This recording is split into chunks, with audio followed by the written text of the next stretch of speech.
لا حول ولا قوة إلا بالله العلي العظيم.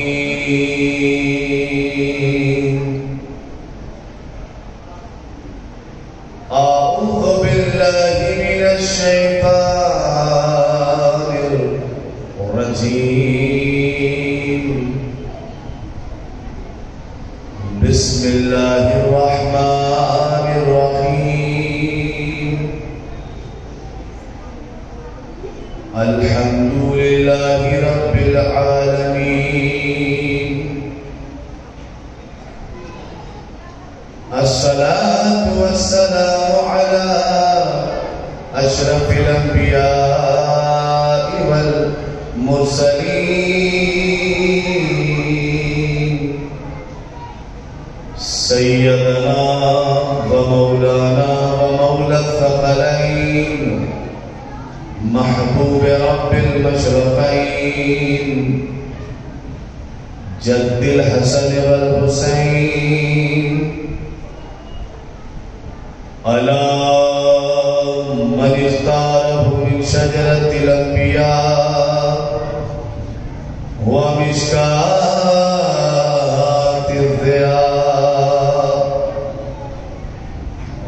المنهاج الباقي والكتاب الهادي مولده بمكة وهجرته بطيبة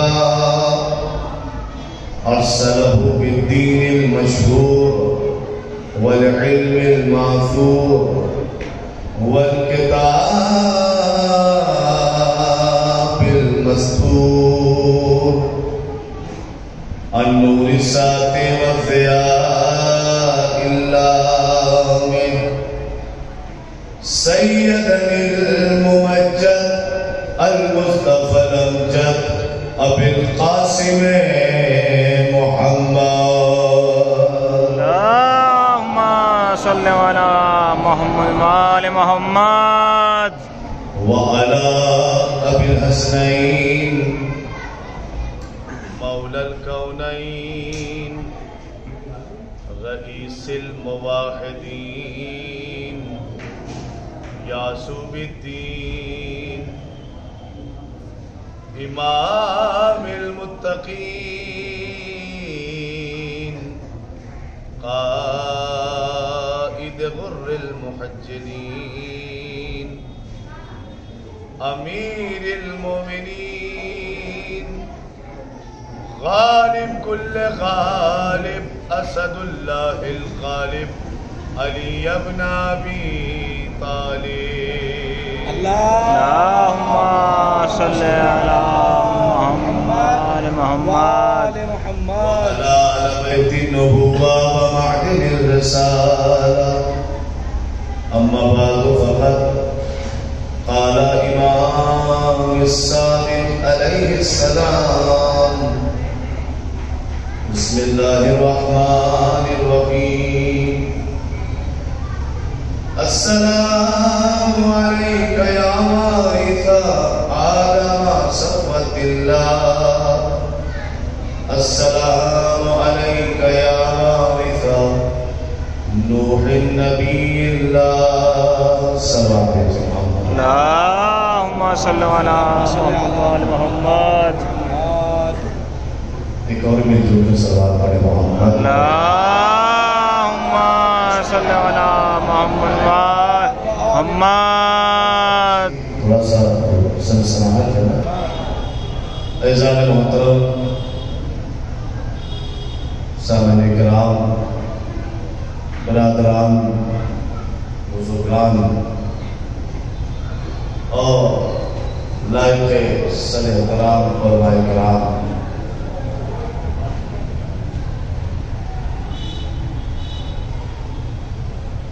ایام اضحیٰ کے رفتہ رفتہ خاتمے کے دن گزر رہے ہیں. بڑی تیزی کے ساتھ ایام ہمارے اور آپ کے درمیان سے جا رہے ہیں. اس وحدہ لا شریک کا کرم اور لطف ہے کہ وہ ہمیں بار بار موقع دے رہا ہے، بار بار حیات کا سفر طولانی کر رہا ہے،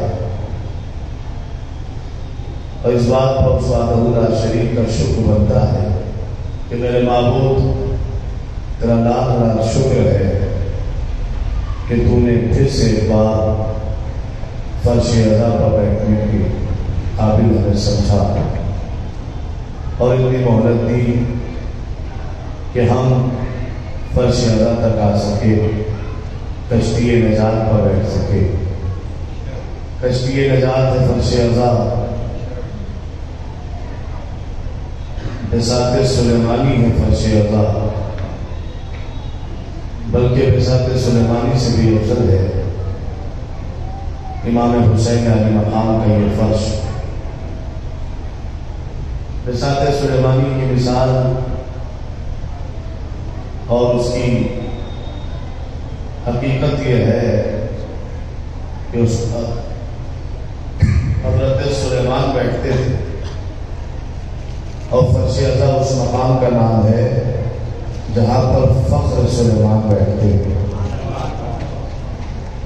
اور فخر سلیمان کے ساتھ بیٹھنے کا شرف مولا کے عزاداروں کو حاصل ہو رہا ہے اور انشاءاللہ ہوتا رہے گا۔ آغاز بیان سے پہلے گزارش ہے اپنے بھائیوں سے کہ تھوڑا تھوڑا سلوات پڑھ کر آگے آ جائیں، آگے آ جائیں اور سمجھ جائیں، ایک اور سلوات پڑھ کر آگے آ جائیں۔ کوشاں ہیں اور مولا کے ذاکرین صحیح کر رہے ہیں، کوشاں ہیں، خدمت اذان انجام دے رہے ہیں۔ ارشاد آج کی یہ مجلس اپنے اسی آفتاب کے ساتھ برپا ہو رہی ہے جو کئی سالوں سے برپا ہوتی آ رہی ہے۔ ارشاد امام جعفر صادق علیہ السلام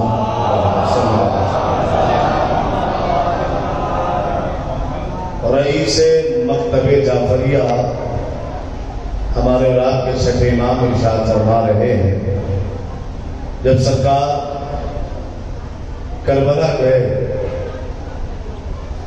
اور امام حسین علی مقام کے روضے تک پہنچے، یوں تو جہاں جہاں جس کی بھی منطق پر گئے آپ نے سلام کیا، اور آپ کے ساتھیوں نے، صحابیوں نے، شاگردوں نے وہ سلام لکھا اور اسے اسی شہید کے روضے کے سامنے آویزہ کر دیا۔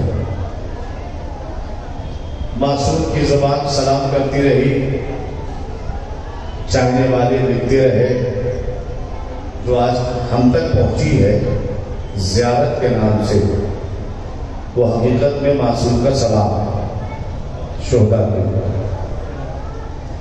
اور مولا عباس کے حرم میں پہنچے، آقا کو سلام کیا، امام حسین کے حرم میں آئے، امام کو سلام کیا، انصار کی قبر پر پہنچے تو فرمایا السلام علیکم یا انصار دین اللہ، اے اللہ کے دین کے ناصروں تم پر ہمارا سلام۔ یوں میرا مولا چھٹے امام سلام کرتے گئے اور زیارت کا وجود، الفاظ وجود میں آتے گئے اور زیارت ہمارے سامنے موجود ہے۔ اور یہ وہ زیارت ہے جس کے فقرے میں نے آپ کے سامنے تلاوت کرنے کا شرف حاصل کیا ہے، جن کے فقروں کو جسے ہر شب جمعہ مولا کا چاہنے والا، مولا کا عزادار نماز سے فارغ ہونے کے بعد، حدیث قصہ سے فارغ ہونے کے بعد، دعائے قبیل سے فارغ ہونے کے بعد اس کے بعد فوراً جو عمل انجام دیتا ہے وہ زیارتوں کا ہے. اور یہ زیارت ہر شب جمعہ ضرور پڑھی جاتی ہے، زیارت وارثہ، جس کے کلمات میں نے آپ کے سامنے تلاوت کیے. ارشاد ہو رہا ہے السلام علیکہ. یہ ذرا سا پراگندگی ہے، اسے آپ دور کر لیں. اب آغاز ہونے جا رہا ہے. فرماتے ہیں السلام علیکہ یا وارث آدم صفوۃ اللہ. اے حضرت آدم کے وارث میرے آقا حسین، تم پر سلام. السلام علیکہ یا وارث نوح نبی اللہ. اے حضرت نوح کے وارث حسین، تم پر ہمارا سلام. السلام علیکہ یا وارث موسیٰ کلیم اللہ.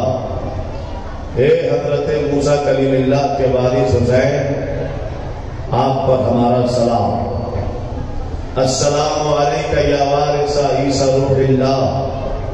اے حضرت عیسیٰ کے وارث امام حسین، تم پر ہمارا سلام.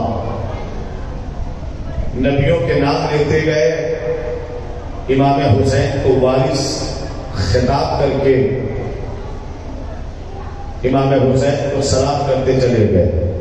اے آدم کے وارث آپ پر ہمارا سلام. اے نوح کے وارث آپ پر ہمارا سلام. اے حضرت موسیٰ کے وارث حسین، تم پر ہمارا سلام. اے حضرت عیسیٰ کے وارث حسین، تم پر ہمارا سلام. تو وارث ہمارا اور آپ کا مولا آقا امام حسین ہے، اور وراثت نبوتیں ہیں. حضرت آدم وراثت، حسین وارث. حضرت نوح وراثت، حسین وارث. حضرت موسیٰ وراثت، حضرت امام حسین وارث. حضرت عیسیٰ وراثت، امام حسین وارث. اب میں اتنے بڑے مجمع سے سوال کرنا چاہتا ہوں اور گفتگو کا قافلہ آگے بڑھ جائے گا. بھائی اس زیارت سے تو یہ سمجھ میں آ گیا نا کہ وراثت حضرت آدم ہے، وارث میرا مولا ہے. وراثت حضرت نوح ہے، وارث میرا مولا ہے. وراثت حضرت موسیٰ ہے، وارث میرا مولا ہے. وراثت حضرت عیسیٰ ہے، وارث میرا مولا حسین. میری طرح دیکھیے گا اور جملے کی حفاظت کریے گا. تو ایک طرف ہے وراثت اور ایک طرف ہے وارث. اب سوال آپ کی بارگاہ میں بس اتنا سا ہے، بتائیں وارث بڑا ہوتا ہے یا وراثت بڑی ہوتی ہے؟ بھائی دیکھیے گفتگو کا آغاز آپ کے سوال پر ڈیپینڈ کرتا ہے، جواب پر ڈیپینڈ کرتا ہے. وراثت بڑی ہے یا وارث بڑا ہے؟ تو سب کا جواب ایک ہی ہوگا نا، وارث بڑا ہے. اچھا اگر کسی کے ذہن میں افضل و مفضول کا شائبہ آ رہا ہو تو گھبرائیے نہیں. کائنات کی سب سے مقدس کتاب قرآن ہے، جس میں اللہ نے افضل و مفضول کا سلسلہ رکھا ہے کہ ہم نے بعض کو بعض پر فضیلت دی. دیکھنے والا اور نہ دیکھنے والا برابر نہیں ہو سکتا. جاننے والا اور نہ جاننے والا برابر نہیں ہو سکتا. میری طرف دیکھیے گا، برابر نہیں ہو سکتا. تو اللہ نے 1,24,000 نبی بنائے نا. اب اللہ نے اس میں فضیلت دینی چاہیے تو 1,24,000 میں 313 کو منتخب کیا. 313 میں کچھ اور کو بڑا بنانا چاہا تو 5 کو منتخب کیا. 5 میں سب سے بڑا بنانا چاہا تو 1 کو منتخب کیا. اور ہمارے اللہ کا انتخاب بتا رہا ہے نا کہ افضل و مفضول کا تصور پایا جاتا ہے نا. تو آدم وراثت ہیں، وارث نہیں. نوح وراثت ہیں، وارث نہیں. کیا سن رہے ہیں آپ؟ وراثت چھوٹی، وارث بڑا. مقام میں وارث بڑا ہے، مقام میں وراثت بڑی نہیں ہے، اور اس کی سب سے بڑی دلیل یہ ہے کہ اہل بیت علیہ السلام انبیاء کے صدقے میں خلق نہیں ہوئے، انبیاء اہل بیت کے صدقے میں خلق ہوئے۔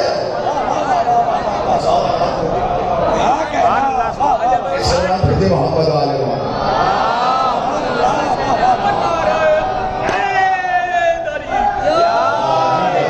مولا سلامت رکھا، اہل بیت ان کے صدقے میں خلق نہیں ہوئے ہیں، بلکہ یہ اہل بیت علیہ السلام کے صدقے میں خلق ہوئے ہیں۔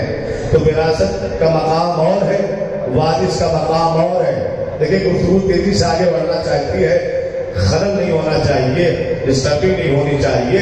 تو وارث بڑا، وراثت چھوڑی نا، تو صاحب جب وارث کا مقام زیادہ ہے، وارث کا مرتبہ زیادہ ہے، وارث کا احترام زیادہ ہے، وارث کا مقام منزلت رتبہ زیادہ ہے، تو پھر وارث کے وفاداروں کا بھی مقام زیادہ ہوگا۔ کیا سن رہے ہیں آپ؟ وارث کے وفاداروں کا بھی مقام زیادہ ہوگا۔ حضرت آدم کے وفادار، امام حسین کے وفادار، حضرت آدم علیہ السلام کے جو وفادار ہوں گے، حقدار وہ بھی ہے انعامات کے، جزا کے، لیکن جو جزا امام حسین کے ناصروں کی ہے وہ آدم کے ناصروں کی نہیں۔ کیا سن رہے ہیں آپ؟ جو انعامات حسین کے ناصروں کے لیے ہے وہ حضرت آدم کے ناصروں کے لیے نہیں۔ کہیں گے صاحب دلیل کیا ہے؟ تو دلیل گنہگار زبان سے نہیں، خود معصوم زبان نے زمین کربلا پہ کھڑے ہو کر دی، جیسے صحابی مجھے ملے جیسے مجھے ملے ویسے تو میرے نانا کو ملے۔ اچھا صاحب بات جانے دیجیے، وہ تو مولا حسین کے ناصر ہے نا۔ علامہ سید ہاشم بہرانی نے ایک کتاب لکھی، علماء کرام بیٹھے ہوئے ہیں۔ میں امام حسین کے ناصروں کی بات نہیں کرتا، میں تو مولا حسین کے عزاداروں کی بات کرنے جا رہا ہوں۔ دیکھیں مقامی عزادار کیا ہے۔ علامہ سید ہاشم بہرانی غایت المرام میں لکھتے ہیں کہ کائنات کے سب سے بڑے منصبدار حسین کے عزادار۔ کیا سن رہے ہیں آپ؟ بھائی دلیل سنیے گا۔ سید کہتے ہیں کائنات کے سب سے بڑے منصبدار حسین کے عزادار۔ ان سے پوچھا گیا سید یہ بات آپ نے عقیدت میں کہی ہے یا حقیقت میں کہی ہے، اس میں سچائی بھی ہے یا مبالغہ آ رہی ہے؟ تو سید ہاشم بہرانی کہتے سنو یہ بات عقیدت میں نہیں ہے، یہ بات حقیقت میں کہی ہے میں نے کہ سید دلیل کیا ہے کہ کائنات میں سب سے بڑے منصبدار امام حسین کے عزادار ہیں۔ کہ دلیل سنو، کائنات میں کوئی ایسی قوم دکھاؤ تو فرش بچھا کر عرش والوں کو بلا لیتی ہو۔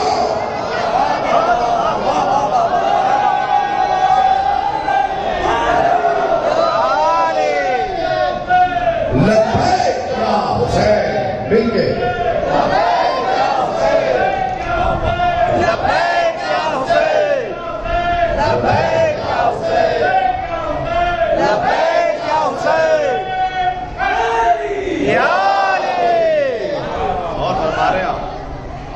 لہذا ایک صلوات اور پڑھ دیں محمد۔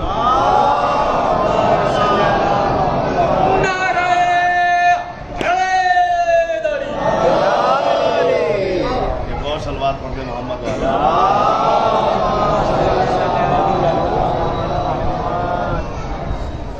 صلوات پڑھ دیں محمد والے محمد۔ چلیے یہ تو ہوتا رہتا ہے۔ آیت اللہ محسن کراتی کا نام سب نے سنا ہے، مدرسے امام میں آئے تھے تو انہوں نے کہا کہ بڑے بھائیوں میں اور ہم میں کیا فرق ہے جانتے ہیں؟ وہ کہا کیا فرق ہے؟ کہا ایک ہی فرق ہے، ان کے پاس 1000 مائک ہوں گے سب صحیح ہوں گے، ہمارے پاس ایک ہوگا وہ بھی خراب ہوگا۔ ایک صلوات بھیجے محمد والے۔ تو یہ مشین ہے، خراب ہوتی رہے گی، اچھی ہوتی رہے گی، لیکن مولا حسین کے عزادار بیٹھے ہیں۔ کائنات کے سب سے بڑے منصبدار حسین کے عزادار۔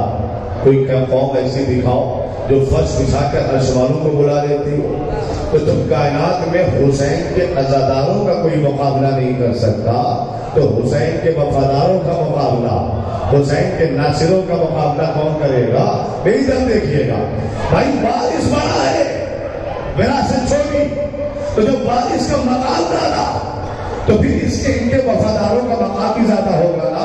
اسی لیے میرے مولا نے فرمایا کہ جیسے مجھے ملے نہ میرے نانا کو ملے، نہ میرے بابا کو ملے، نہ میرے بھیا کو ملے، میری طرف دیکھیے گا بھیا، جب سید المرسلین جیسے نبی کو نصیب نہیں ہوتے تو حضرت آدم کو کیا ملیں گے، حضرت نوح کو کیا ملیں گے؟ اور فرمائیے گا ایک سلوات بھیجے محمد و آل محمد۔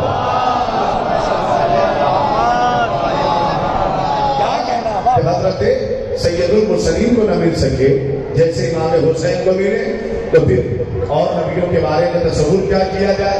اچھا صاحب یہ بات تو ثابت ہو گئی نا کہ وراثت کا مقام زیادہ ہے، لہذا ان کے وفاداروں کا بھی مقام زیادہ ہوگا، ان کے ناصروں کا بھی مقام زیادہ ہوگا۔ تو بھائی اسی موقع پر یہ بھی بات طے ہو جائے کہ جب دوستوں کا مقام زیادہ ہے، جب وفاداروں کا مقام زیادہ ہے، ان کی جزا زیادہ ہے، تو پھر دشمنوں کی سزا بھی زیادہ ہونی چاہیے۔ کیا سن رہے ہیں آپ بھائی؟ دشمنوں کی سزا بھی زیادہ ہونی چاہیے۔ کہیں گے مولانا کیسے؟ ہم نے کہا ایسے، حضرت آدم ہے وراثت، امام حسین ہے وارث۔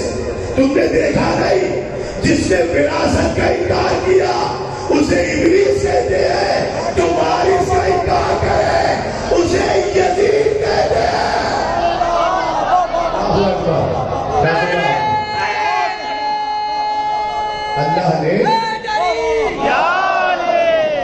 اللہ نے وراثت کے انکار کرنے والے کو ابلیس بنا دیا، وارث کے انکار کرنے والے کو یزید بنا دیا، لیکن دونوں کی سزا میں ذرا سا فرق ہے۔ یہ ابلیس بھی لعنتی ہے، یزید بھی لعنتی ہے، یہ بھی عذاب کا مستحق، وہ بھی عذاب کا مستحق، لیکن دونوں کی سزاؤں میں ذرا سا فرق ہے۔ میں نے یہی تو کہا تھا نا ابھی آپ کے ذہن عالیہ میں ہوگا کہ جب بھائی دوستوں کا مقام معیار ان کی جزا زیادہ ہے تو دشمنوں کی سزا بھی تو زیادہ ہونا چاہیے نا۔ کس سے؟ وراثت کے دشمنوں سے۔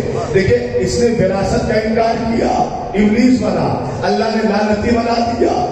اس نے وارث کا انکار کیا، یزید بنا، اللہ نے اسے بھی لعنتی بنا دیا۔ یہ بھی لعنتی ہے، یزید بھی لعنتی، ابلیس بھی لعنتی، لیکن دونوں لعنتوں میں ذرا سا فرق ہے۔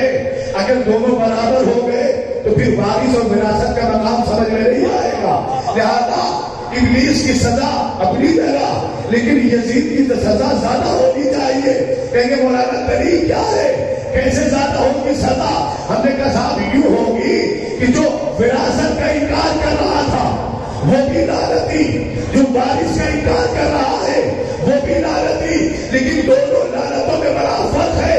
ابلیس پر لعنت وہی کرے گا جو مسلمان ہوگا، یزید پر لعنت کرنے کے لیے مسلمان ہونا شرط نہیں ہے، انسان ہونا۔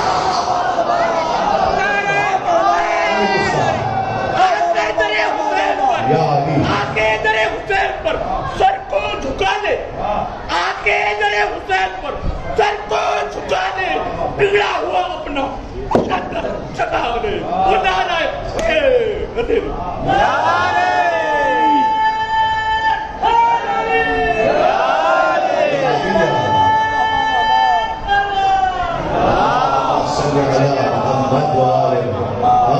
یزید پر لعنت کرنے کے لیے مسلمان ہونے کی ضرورت نہیں ہے، انسان ہونے کے لیے ضرورت ہے۔ اچھا آپ کی دیکھیں صاحب، جو وراثت ہے اللہ نے اسے آسمان پہ خلق فرمایا نا، کئی ہزار سالوں تک حضرت آدم کا پتلا بنا رہا نا، اب اللہ نے روح ڈال دی۔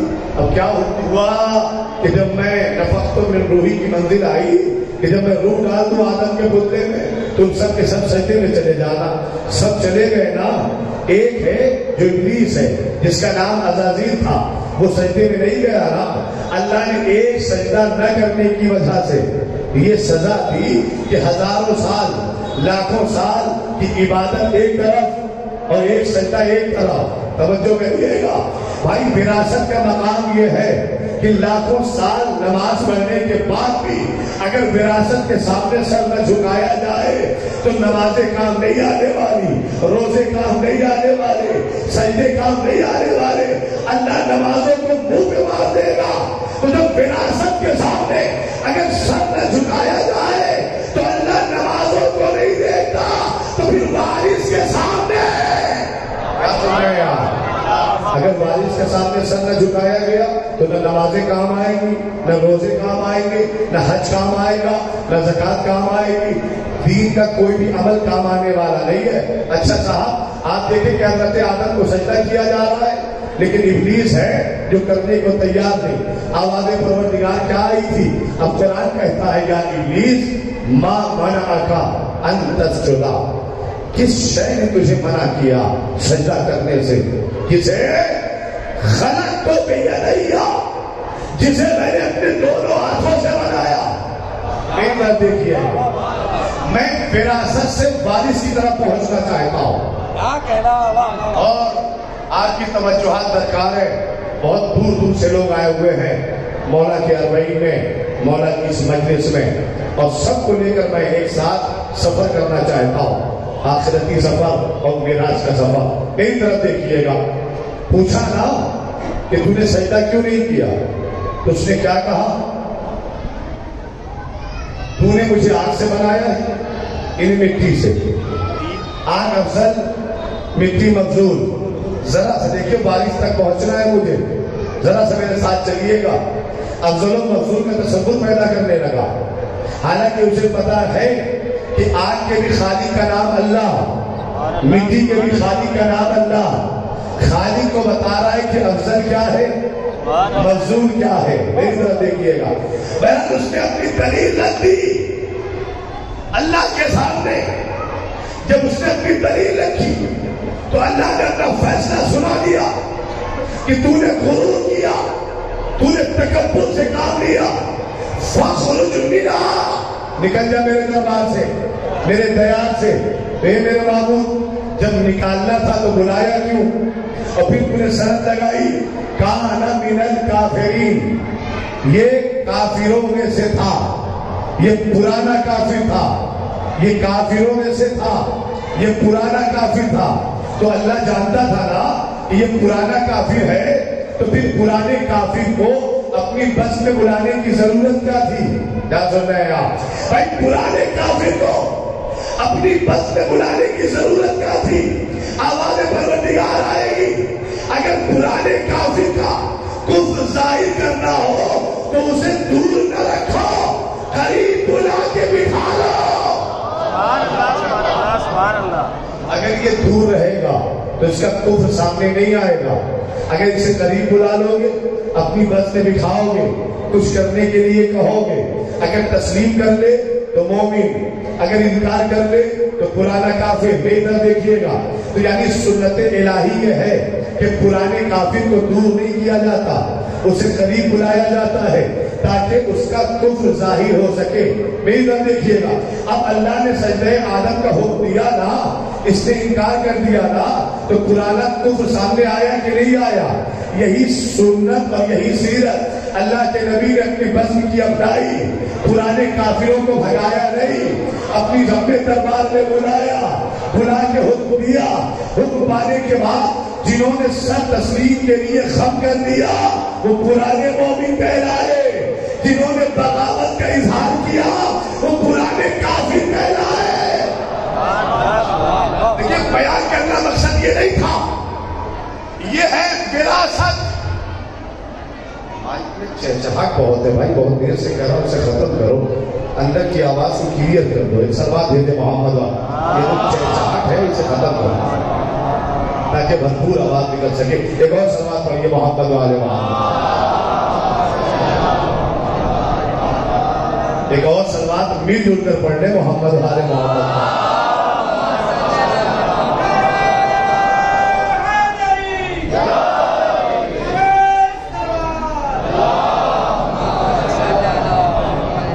غور فرمائیے گا، ہاں غور فرمائیے گا۔ اچھا وراثت کو اللہ نے جب خلق کیا تو آپ سب سنتے رہتے ہیں، کہاں رکھا گیا حضرت آدم کو؟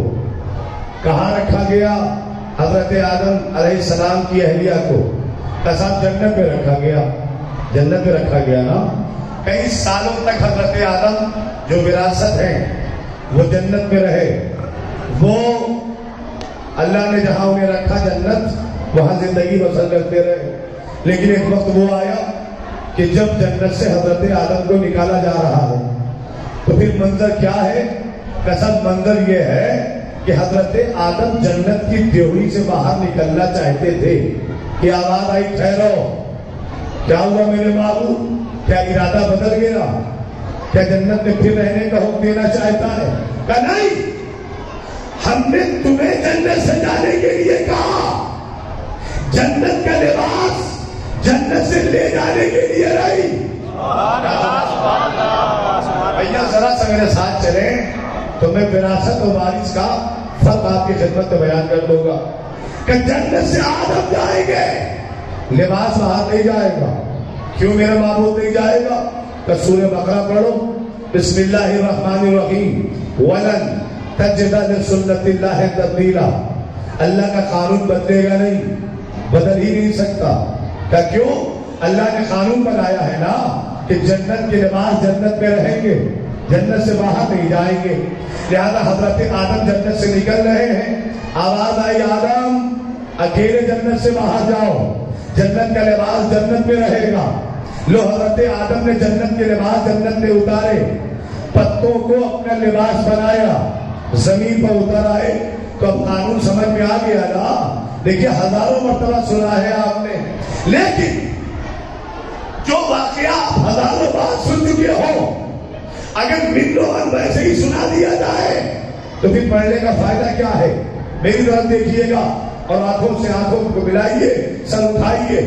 حضرت آدم کو لباس اتارنا پڑا تو اللہ نے یہ ثابت کر دیا کہ جنت کے لباس جنت کے باہر نہیں جائیں گے۔ لیکن ہم نے دیکھا مدینے کی گلیوں میں کچھ بچے کھیل رہے تھے، امام حسن اور امام حسین گزر رہے تھے، بچے آپس میں گفتگو کر رہے تھے کہ کل روز عید ہے، ہمارا لباس ایسا آیا، ہمارا لباس ایسا آیا، ہمارا لباس ایسا آیا۔ امام حسین نے سنا نا، گھر آئے، اماں کل روز عید ہے، مدینے کے بچے گفتگو کر رہے ہیں کہ کل نیا لباس پہنا جائے گا، ہمارا لباس آ چکا ہے، اماں بتائیں ہمارا لباس کہاں ہے؟ شہزادی نے ننھے ننھے بچوں کو دیکھا، ان کے چہرے پر زیارت کی، ان کے چہروں کو دیکھا اور کیا فرمایا؟ شہزادوں گھبراؤ نہیں، تمہارے لباس درزی کے یہاں ہے۔ نہیں عزیزوں، تمہارے لباس درزی کے یہاں ہے۔ انسان سے بتائیے درزی کے پاس لباس تھے؟ کہا نہیں۔ درزی کے یہاں لباس گئے تھے؟ کہا نہیں۔ لیکن شہزادی کیا فرما رہی ہے؟ درزی کے یہاں ہے۔ اب ادھر زمین پر اللہ کی نبی کی بیٹی نے، مالکہ کونین نے اپنی زبان سے اپنے بچوں سے کہا کہ تمہارے لباس درزی کے یہاں ہے۔ ادھر آسمان میں اختلاف ہو گیا، یہ بتاؤ درزی بن کر جائے گا کون؟ دہلیز سیدہ پر درزی بن کر جائے گا کون؟ لباس لے کر جائے گا کون؟ ایک سلوات پڑھو نا محمد والے محمد کا۔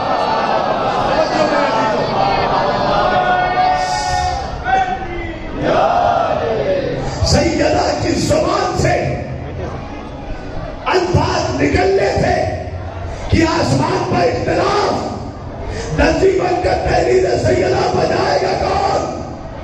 اچھا انتخاب ہونے لگا، میری طرف دیکھیے گا، انتخاب ہونے لگا۔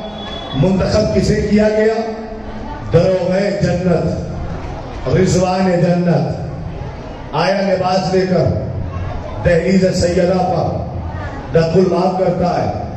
کون؟ انا خیاط الحسنین۔ کون؟ حسین کا درزی، حسن کا درزی، امام حسنین کا درزی بن کر، اللہ اکبر، امام حسنین کا درزی بن کر کون آیا؟ کہ رضوان، میں ہاتھوں کو جوڑوں، رضوان جو ہے وہی بتا دے۔ بھائی تو دروغہ ہے جنت کا، تو وہی بتا دے میں دروغہ جنت کا ہوں، رضوان جنت کا ہوں کا نہیں۔ یہ وہ مقام ہے جہاں پر اپنا عہدہ بتانے سے منزلت نہیں ملتی۔ یہاں بڑا بن کر آنے میں عزت نہیں ملتی، یہاں فقیر بن کر آؤ، یہاں غریب بن کر آؤ، یہاں چھوٹا بن کر آؤ۔ ادھر دیکھیے گا، یہاں رضوان بن کر نہیں آنا ہے، دروغہ بن کر نہیں آنا ہے۔ اچھا تو کیا بن کر آئے گا؟ کہ درزی بن کر آؤ گا۔ کیوں؟ کہ تم نے سنا نہیں ابھی پچھلی شب میں نبی کی بیٹی نے اپنی زبان سے کہا تھا لباس درزی کے یہاں ہے. کیا سن رہے ہیں آپ؟ لباس درزی کے یہاں ہے. لہذا جو کن فیکون کی زبان سے جو جملے نکلے ہیں وہی جملے ہمیں ادا کرنے ہیں. اللہ اکبر. جو نبی کی بیٹی کی زبان سے نکلا وہی ہمیں بھی ادا کرنا ہے. اچھا میں پھر پوچھوں رضوان تو دروغہ ہے تو رضوان ہے, اب مجھے نہیں پتا اس جملے کا استعمال کیسے کرتے ہیں آپ. جیسی مرضی ہو آپ کی استعمال کریے گا. پڑھنا میرا کام ہے, سننا آپ کا کام ہے. اجر رسالت ادا کرنا میرا کام ممبر سے, اجر رسالت ادا کرنا فرض ادا سے آپ کا کام. جملے کی حفاظت کریے گا. میں پوچھوں گا تو رضوان ہے نا, لیکن اپنے آپ کو تحریر سیدہ پہ آ کر درزی بتا رہا ہے. اے رضوان تیری وقت گھٹی نہیں, تیری شان گھٹی نہیں. تو نے رضوان نہیں بتایا, تو نے درزی بتایا, تیری شان میں کمی نہیں آئی. رضوان چیخ کر کہے گا میاں کیسی باتیں کرتے ہو, جن کا ناقہ بن کر رسول کی شان نہ گھٹے ان کا درزی بن کر.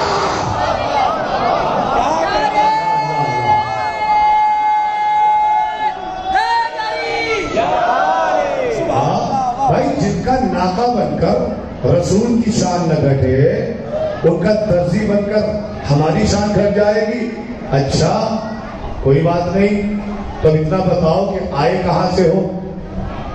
جنت سے. لائے کیا ہو؟ لباس. تو سلے سلائے لائے ہو یا تھان لائے ہو؟ کیا سن رہے ہیں آپ؟ بھائی پورا تھان لے کر آئے یا سلے سلائے لے کر آئے؟ کہا نہیں تھان نہیں آیا, سلے سلائے کپڑے آئے. ہم نے کہا کیوں؟ اگر تھان لے آتے تو کیا غلطی ہوتی, کیا نقص پیدا ہو جاتا؟ کمیاں نقص بہت بڑا ہوتا. میں لانے کو تو لا دیتا, لیکن کل بد نصب مورخ لکھ دیتا آیا تھا نانا کے لیے نواسوں نے بلوا لیا. اے مسلمانوں تمہاری سمجھ میں نہیں آتا ہے, تمہاری سمجھ میں نہیں آتا یا پھر لباس لے کر آتا ہے. نعرہ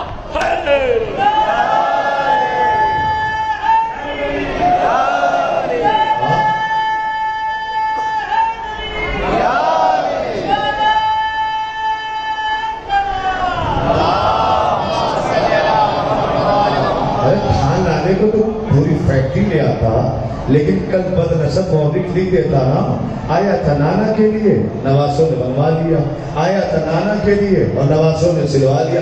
لیکن میری طرف دیکھیے گا, تھان نہیں سلے سلائے لباس, سائز کے مطابق لباس, اندازے کے مطابق لباس, کہ کل کوئی یہ نہ کہہ سکے کسی اور کے لیے آیا تھا بنا نواسوں نے لیا, لہذا میں تھان لے کر نہیں. اب میرا سوال اللہ سے ہے, اے میرے معبود ذرا سی فضیلت مدینے والوں کو بھی دے دے. یہاں پشتینی درزی موجود ہے, بنا سلے بھیج دیتا تو مدینے اور مکے میں تو پشتینی درزی بیٹھے ہوئے ہیں نا. دیکھیں جب کپڑے درزی کے یہاں جاتے ہیں اور درزی کاٹتا ہے نا تو اس میں سے کترن نکلتی ہے, ٹکڑے نکلتے ہیں. نہیں نہ دیکھیے گا, لباس جب کاٹتا ہے نا تو اس میں سے کترن بھی نکلتی ہے, اس میں سے ٹکڑے بھی نکلتے ہیں نا. اب میری طرف دیکھیے گا, جیسے چاہے جملے کا استعمال کر لیجیے گا. اے میرے معبود لانے کا شرف رضوان کو دیتا, سلنے کا شرف مدینے کے پشتینی درزیوں کو دیتا. آواز پروردگار آئے گی نہیں. اللہ کو یہ بھی پسند نہیں حسین کے دشمنوں کے پاس جنت کے لباس کی کترن بھی جائے. اللہ کو یہ بھی پسند نہیں ہے حسین کے دشمنوں کے پاس جنت کے لباس کی کترن بھی پہنچ جائے. اب ذرا سوچنے کا مقام ہے نا, فکر کرنے کا مقام ہے نا. وہ اللہ جو اتنا پسند نہیں کرتا کہ جنت کے لباس کی کترن بھی دشمنوں تک پہنچ جائے, جنت کے لباس کا ٹکڑا بھی دشمنوں تک پہنچ جائے. جو اللہ اتنا پسند نہیں کرتا کہ دشمنوں کے پاس ٹکڑا پہنچ جائے, وہ اللہ کیسے پسند کرے گا کہ دشمن حسین جنت میں چلا جائے. اللہ اللہ اللہ ایک صلوات پڑھو محمد والے محمد.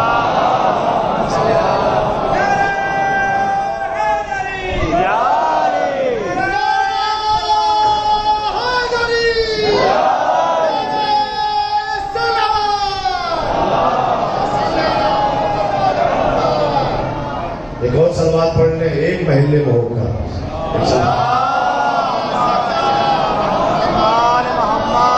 اور فرمائے اللہ یہ کیسے پسند کرے گا کہ حسین کے دشمن کو جنت مل جائے. اچھا صاحب پھر میں رضوان سے سوال کرنا چاہوں گا. رضوان کہاں سے آیا ہے؟ کہ جنت سے. لباس کہاں کے ہیں؟ کہ یہ بھی جنتی ہے. آیا بھی ہوں جنت سے، لباس بھی جنتی. ہم نے کہا بالکل نہیں، یا تو جنتی نہیں ہے یا یہ لباس جنتی نہیں ہے. کہ میاں یوں کیسے، ایسا کیسے آپ نے کہہ دیا؟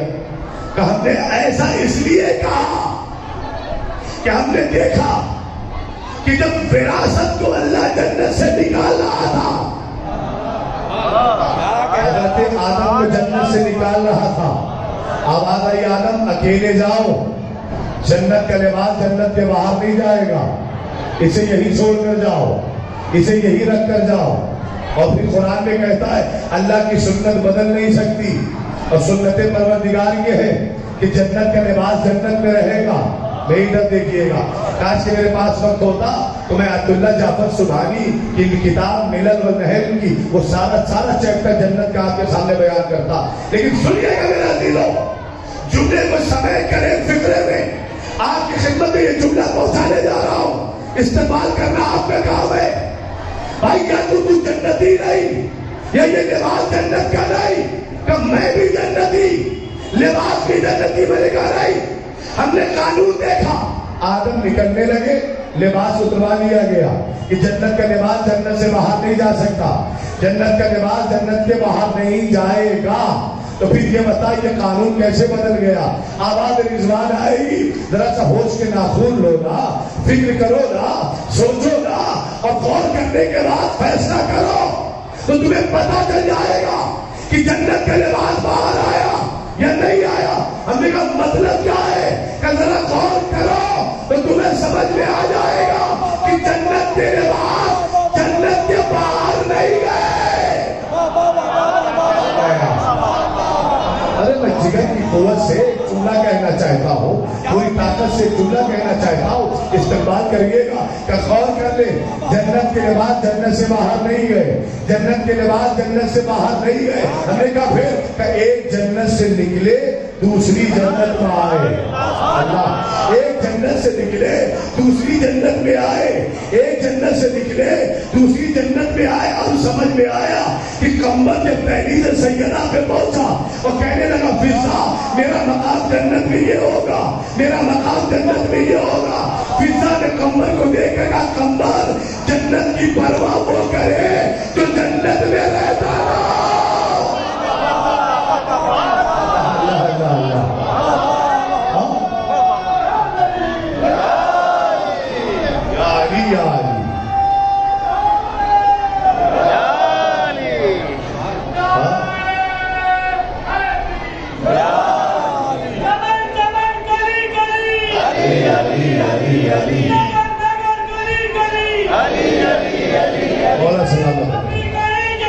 علی علی علی علی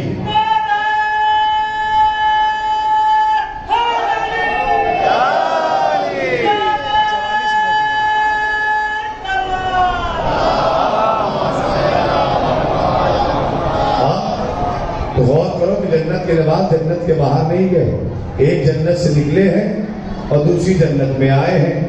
لہذا وراثت کا مقام یہ ہے کہ وہ جنت سے لباس لے کر نکل نہیں سکتا، لیکن وارث کا مقام کیا ہے کہ وہ جنت جا کر لباس پہنے یا جنت سے منگا کے لباس پہنے. کیا سن رہے ہیں آپ؟ یا جنت جا کے لباس پہنے یا جنت سے منگا کے لباس پہنے. تو بہرحال وارث کا مقام زیادہ ہے، وراثت کا مقام کم.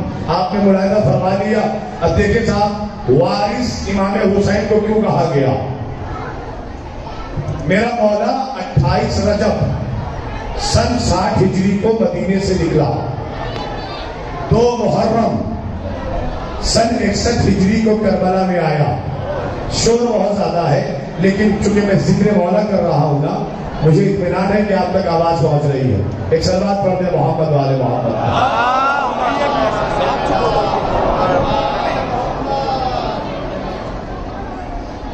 دیکھ رہے ہیں آپ شور کتنا ہو رہا. ایک صلوات بھیجے محمد.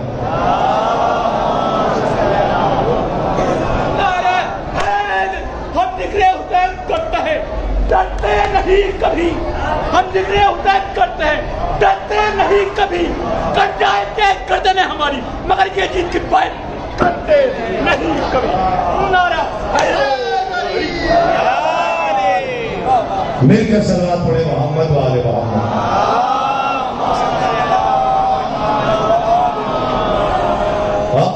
وارث 28 رجب سن 60 کو نکلا نا, 2 محرم کے امام حسین کربلا پہنچ گئے.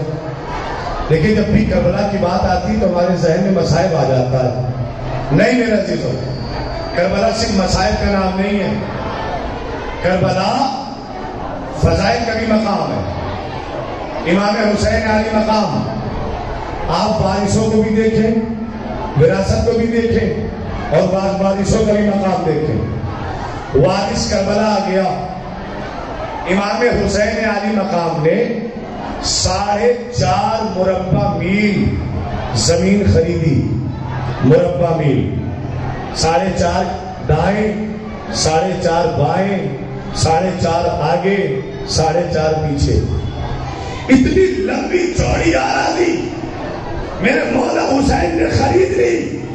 لیکن میں آپ سے سوال کرنا چاہتا ہوں, یہ بتائیں کہ 72 شہیدوں کو دفن ہونے کے لیے کتنی کی زمین کی ضرورت ہے؟ 1 میل, 10 بیگھے, 20 بیگھے, 50, 100 بیگھے نا. تو جب اتنی چھوٹی سی جگہ میں کام ہو سکتا تھا تو پھر میرے مولا اور وارث انبیاء نے 4.5 مربع میل زمین کیوں خریدی؟ میری طرف دیکھیے گا. آج یہ راز آپ کے سامنے سن چکے ہیں آپ یا سننے والے ہیں آپ. میرے نوجوان بھائیوں خاص طور سے دیکھیے گا, بزرگان مجھ سے بہتر, علماء کرام مجھ سے بہتر جانتے ہیں. 4.5 مربع میل دائیں بائیں آگے پیچھے چاروں جانب سے امام حسین نے خرید لی. بھائی 72 جسم دفنانے ہیں نا, تو اتنی لمبی آراضی میرے مولا نے کیوں خریدی؟ کیا وجہ ہے؟ تو وجہ سن لیجیے صاحب. وجہ بس اتنی سی ہے کہ حسین جانتے ہیں کہ ہمارے جانے کے بعد یہاں شہر آباد ہوں گے, یہاں پر ملک آباد ہوگا, یہاں پر بازاریں لگیں گی, یہاں پر دکانیں بنیں گی. ہر ایک شے زمانے کے اعتبار سے بدلتا رہے گا. موقع بدلے گا, زمانہ بدلے گا, اور یہ جگہ بدل جائے گی. لیکن اس کے باوجود میرے مولا نے 4.5 مربع میل زمین لی نا. کیوں لی آقا حسین نے؟ بھیا اس لیے لی کہ امام حسین اپنے ساتھ اور محمد کو لے کر گئے تھے, اپنے ساتھ قاسم کو لے کر گئے تھے, اپنے ساتھ عباس نامدار کو لے کر گئے تھے, اور خود میرا مولا حسین بھی آیا ہے. کیا سن رہے ہیں؟ خود میرا مولا حسین بھی آیا ہے. امام حسین جانتے ہیں کہ جب میرے بھانجے اور محمد جائیں گے تو پھر یہ مجمع کبھی دائیں بھاگے گا, کبھی بائیں بھاگے گا, کبھی آگے جائے گا, کبھی پیچھے جائے گا. تو ان بھگوڑوں کے لیے حسین نے زمین نہیں لی تھی, اپنے شیروں کے لیے زمین لی تھی. کیا سن رہے ہیں آپ؟ لیکن جس سبھی ہونی تھی وہ ہو چکی. مجھے 20 سے 25 منٹ دے دیں آپ تاکہ میں ایک نقشہ کھینچ کر میں استعمال کر دوں. حسین جانتے تھے میرے بھانجے اور محمد جائیں گے, وہ انہیں دیکھ کر بھاگیں گے. لہذا اتنا میدان تو ہوگا کہ میرے بھانجے قاعدے سے بہترین طریقے سے جلوے علوی کو دکھا سکیں, حیدر کے ہنر کو دکھا سکیں. کیا سن رہے ہیں آپ؟ امام حسین جانتے تھے کہ میرا قاسم جائے گا, نہ اشعث کی اوقات کہ وہ سامنے آئے, نہ کسی اور شامی کی اوقات ان کے سامنے آئے. فوجیں بھاگے گی, کبھی دائیں, کبھی بائیں, کبھی کسی اور جانب. لیکن میرے قاسم کو میدان چاہیے تاکہ وہ عباس کی شاگردی کا ہنر دکھا سکے. کیا سن رہے ہیں آپ؟ حسین جانتے تھے کہ میرا اکبر جائے گا، جنگ کرے گا، فوجیں بھاگے گی، ادھر بھی ادھر بھی، دائیں بھی بائیں بھی، لہذا اب میرے اکبر کو میدان کی ضرورت ہے تاکہ میرا لال اپنے استاد کا ہنر دکھا سکے۔ استاد کون؟ ان سب کے استاد آقا عباس۔ کیا سن رہے ہیں؟ جانتے تھے حسین کہ ہاشمی شیر جاتے رہیں گے، لوگ بھاگتے رہیں گے، یہ چاہتے رہیں گے، لوگ بھاگتے رہیں گے، آخر میں آئے گا میرا بھائی عباس۔ لیکن جب میرا بھائی عباس آئے گا تو کیفیت بدل جائے گی۔ اب تک اول محمد کو دیکھ کر ہزار بھاگتے رہے، قاسم کو دیکھ کر ہزار بھاگتے رہے، علی اکبر کو دیکھ کر ہزار بھاگتے رہے، لیکن جب میرا بھائی عباس جائے گا تو ہزار نہیں، سارا دریا چھوڑ کر لاکھوں کا لشکر بھاگ جائے گا۔ میری طرف دیکھنا، بھاگ جائے گا۔ لہذا ہم 4.5 مربع میل زمین لیے لیتے ہیں۔ سنیے، کربلا کسی بات کی جاگیر نہیں ہے، فضائل امام حسین کسی کی پراپرٹی نہیں ہے، کربلا امام حسین کے فضائل کسی کی پراپرٹی نہیں، یہ حق منبر کا ہے جو میں آپ کے حوالے سے بیان کر رہا ہوں۔ میرے بعد کوئی اور ساتھی بیان کرے گا، اس کے بعد کوئی اور ساتھی بیان کرے گا، لیکن عزیزوں کیسے سننا ہے، انصاف آپ کو کرنا ہے۔ میری طرف دیکھیے گا، آقا عباس کو لے کر گئے، علی اکبر کو لے کر گئے، قاسم کو لے کر گئے اور محمد کو لے کر گئے۔ تاریخ اب لکھنی رقم ہونے جا رہی ہے۔ حسین نے 4.5 مربع میل زمین خریدی ہے۔ وارث نے، انبیاء کے وارث نے اتنا بڑا رقبہ خرید لیا۔ کیوں خریدا میرے مولا نے؟ کیونکہ جب میرا آن جائے گا، محمد جائے گا تو اس کے لڑنے کے لیے میدان ہونا ضروری ہے نا۔ قاسم جائے گا، میدان ہونا ضروری، ہاں علی اکبر جائے گا، میدان ہونا ضروری، میرا بھائی عباس جائے گا، میدان ہونا ضروری ہے۔ لیکن جب آخر میں حسین آئیں گے تو مسئلہ ہی کچھ اور ہو جائے گا۔ کیا سن رہے ہیں؟ حسین نے 4.5 مربع میل زمین خریدی اور خرید کے سمجھانا چاہا کہ کل جب بد نسب مورخ یہ لکھے گا کہ اول محمد آئے تو 5,000 بھاگے، قاسم آئے تو 10,000 بھاگے، اب علی اکبر آیا تو 20,000 بھاگے، میرا بھائی عباس آیا تو لاکھوں بھاگے، تو یہ بھی لکھنے میں مجبور ہوگا کہ جب لاکھوں کا تعداد میں لشکر آئے، نہ میرا اول محمد بھاگا، نہ میرا قاسم بھاگا، نہ میرا عباس، کوئی بھاگا؟ ہاں سن رہے آپ بھیا، اسے نہیں سنانا چاہتا تھا میں، لیکن میں کہیں پہنچنا چاہتا ہوں۔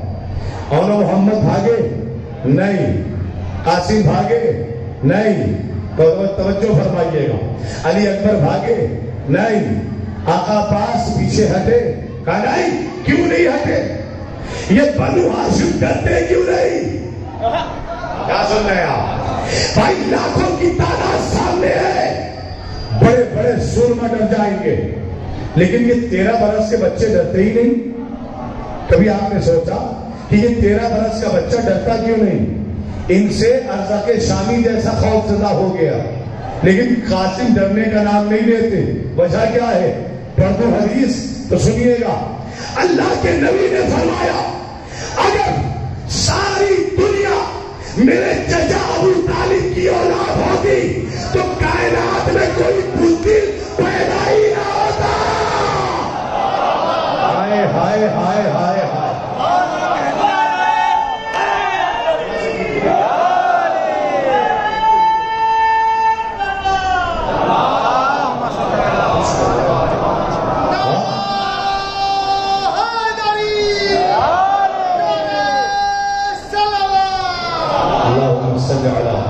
اور فرمائے نبی کی حدیث ہے کہ اگر یہ ساری دنیا میرے چچا ابو طالب کی اولاد ہوتی تو پھر کائنات میں کوئی بزدل پیدا ہی نہ ہوتا۔ اچھا یہ تو بنو ہاشم ہے نا، یہ ہے بلا فصل، ان کی عظمت جانے دیجئے. آج کے زمانے کے بنو ہاشم کو دیکھیے, وہ تھے بلا فصل, ان کا مقام جانے دیجئے. آج کے بنو ہاشم کو دیکھیے, سپر پاور اپنے آپ کو کہنے والا ملک امریکہ, اسرائیل, اس کا دعویٰ یہ ہے ہم جسے چاہیں ڈرا دیں, ہم جسے چاہیں دھمکا دیں, ہم جسے چاہیں گرا دیں, ہم جسے چاہیں مار ڈالیں, ہم جسے چاہیں فنا کر دیں.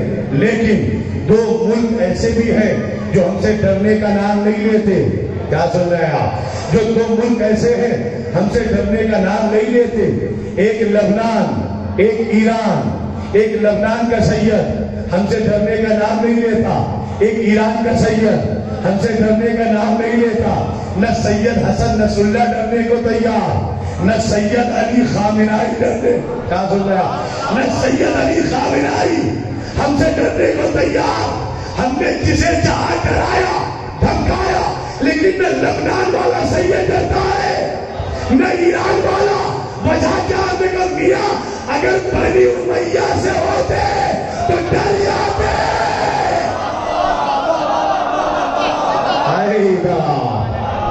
کیا سن رہے ہیں آپ؟ اگر بھیا ایک مل کے ایسا نعرہ لگائے کہ نجف اشرف تک آواز جائے, آپ کی آواز. 6 مہینے کا بچہ بھی, 6 مہینے کا بچہ بھی میدان کربلا میں آ گیا. اصغر اصغر اصغر باپ کے خون کا اثر دکھا گیا. اصغر اصغر اصغر کربلا کے دین کے سامنے مسکرا گیا. اصغر اصغر اصغر نعرہ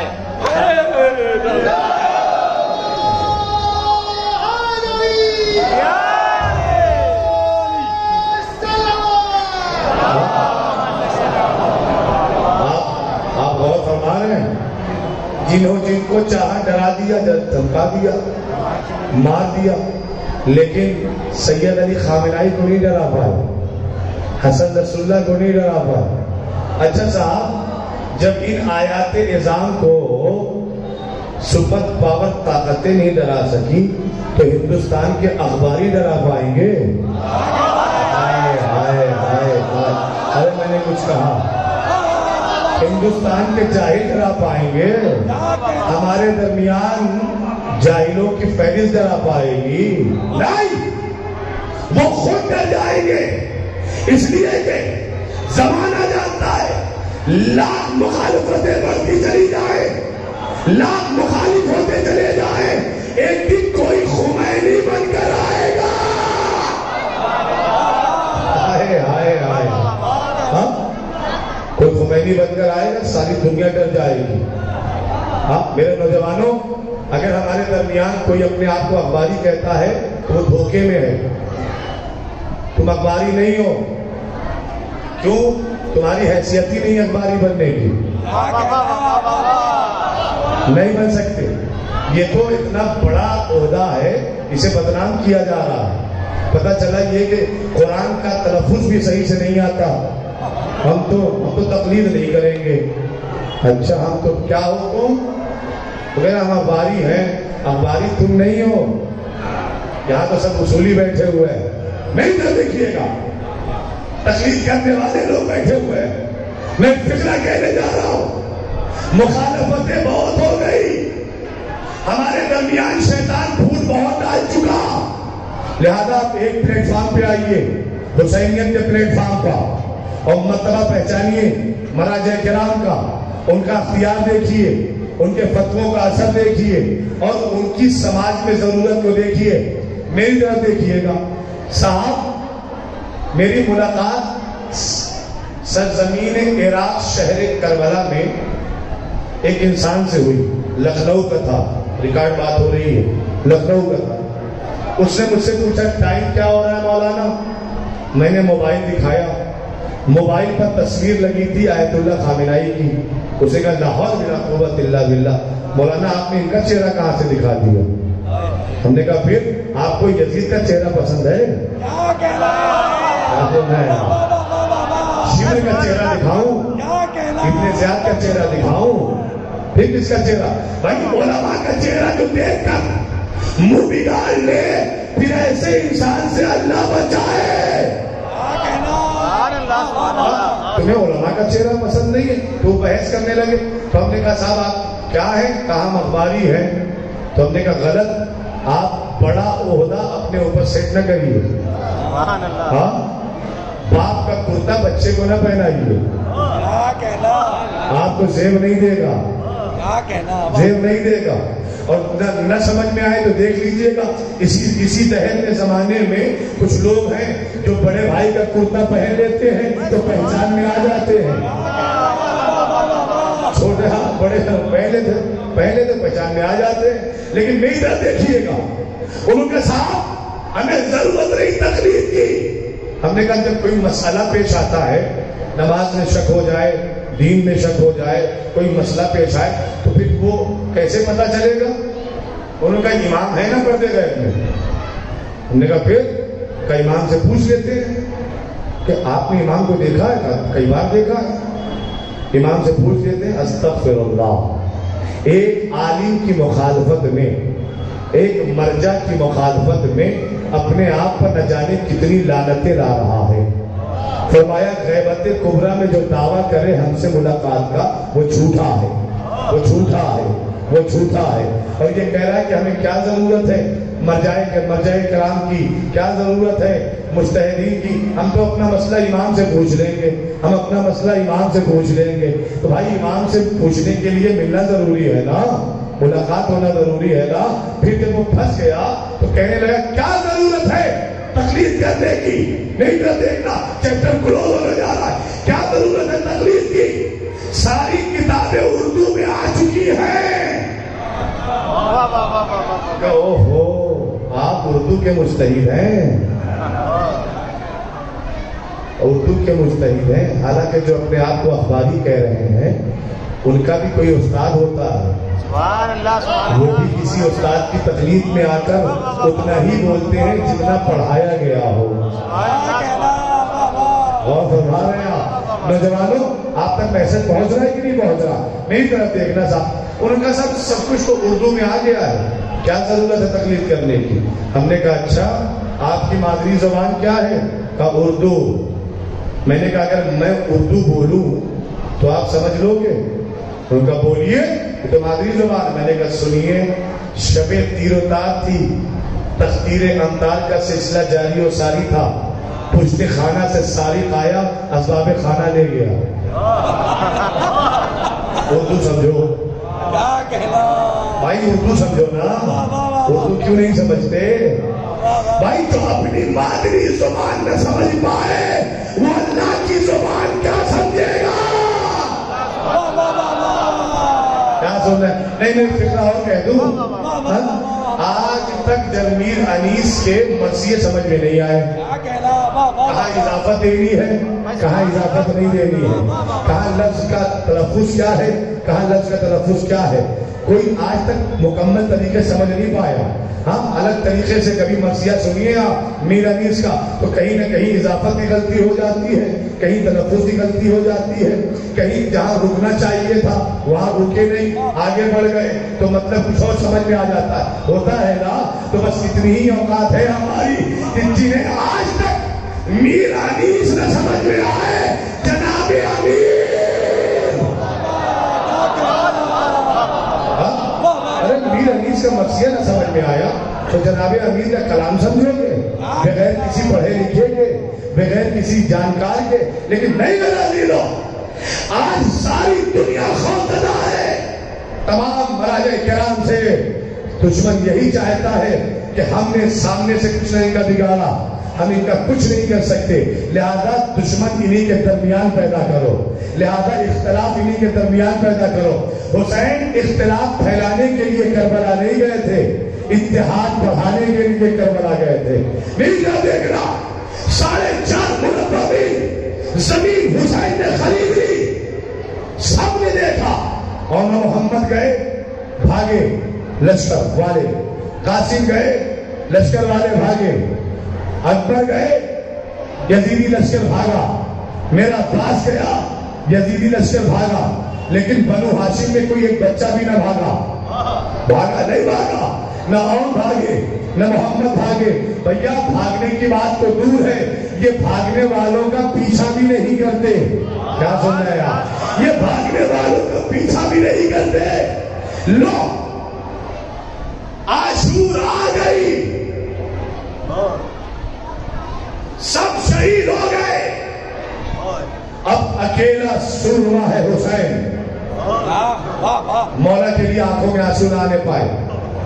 اکیلا سورما, نبیوں کا وارث امام حسین. تاریخ یہ کہتی ہے کہ امام حسین خیمے میں آئے. میں مسائل نہیں پڑھ رہا ہوں, بس 10 سے 5 منٹ کی گفتگو ہے, بات تمام. تاریخ کہتی امام حسین خیمے میں آئے, آپ نے اجازت لی اور 2 نیزے اٹھائے.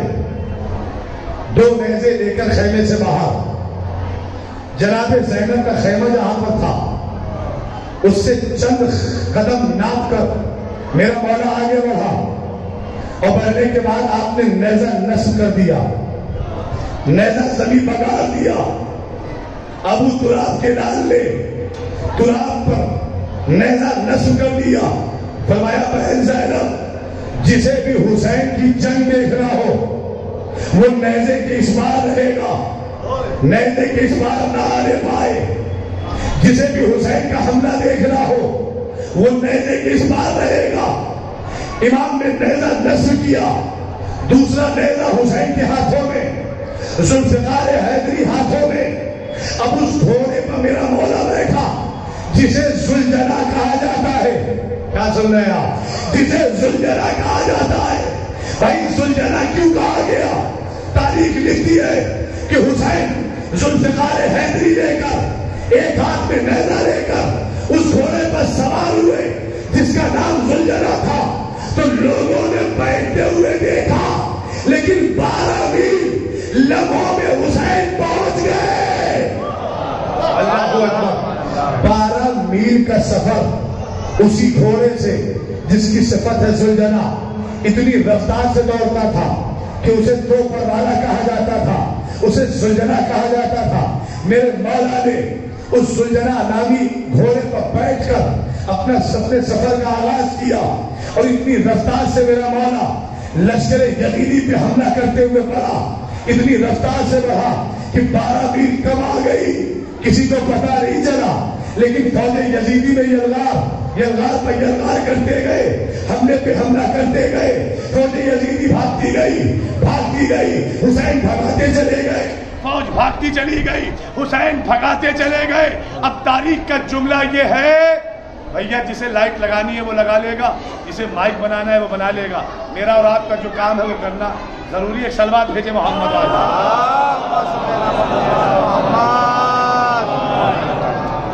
ایک صلوات پڑھے محمد والے.